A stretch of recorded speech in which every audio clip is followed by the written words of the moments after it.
Hi friends, నేను మీ రాయలసీమ కుర్రోడ్ని. ఇదిగో China చేపలు ఇప్పుడే మ్యాథ్ వేసాను, చూడండి ఎలా తిన్నాయో. గుంపులు గుంపులుగా మందలుగా భీమవరం నుంచి నేను మీ రాయలసీమ కుర్రోడ్ని. మా లాంటి వాళ్ళకి ఎందుకు లైక్ కొడతారు ఫ్రెండ్స్? కష్టపడేటోళ్ళకి, ఆంటీలకి, అమ్మాయిలకి అయితే కొడతారు. ప్లీజ్ అన్న లైక్ అండ్ సబ్స్క్రైబ్. చూడండి ఎలా తిన్నాయో, గుంపులుగా ఇప్పుడే వేసాను అనమాట చైనా చేపలు. అదిగో అబ్బబ్బబ్బబ్బబ్బబ్బబ్బబ్బ ఎలా కొట్టుకున్నాయి చూడండి. ఇలా డైలీ వేయాలన్నమాట. అక్కడి నుంచి ఇక్కడ దాకా రైల్వే పెట్టిలా ఎలా తిన్నాయో గుంపులుగా ఎంత పెద్దగా ఉన్నాయి చూసారా ఫ్రెండ్స్. బట్ చేపలు ఎప్పుడైనా తిన్నారు ఫ్రెండ్స్? ఆరోగ్యానికి మంచిది, చేపలే తినండి. అదిగో ఎలా కొట్టుకున్నాయో అబ్బబ్బబ్బబ్బబ్బబ్బబ్బబ్బబ్బబ్బబ్బబ్బబ్బబ్బబ్బ. ఈ చేపలు 10,000 చేపలు ఉంటాయన్నమాట ఒకటే చెరువులో. చూసారా అన్న? ప్లీజ్ అన్న లైక్ అన్న సబ్స్క్రైబ్ అన్న. చెమటలు కారుతున్న కష్టపడి వీడియో చేసినా ఒకరు కూడా లైక్ కొట్టట్లేదు.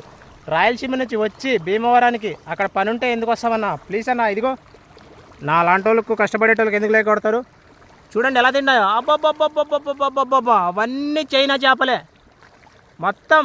అదిగో ఎంత పెద్దగా ఉన్నాయో, తినేసినాయి.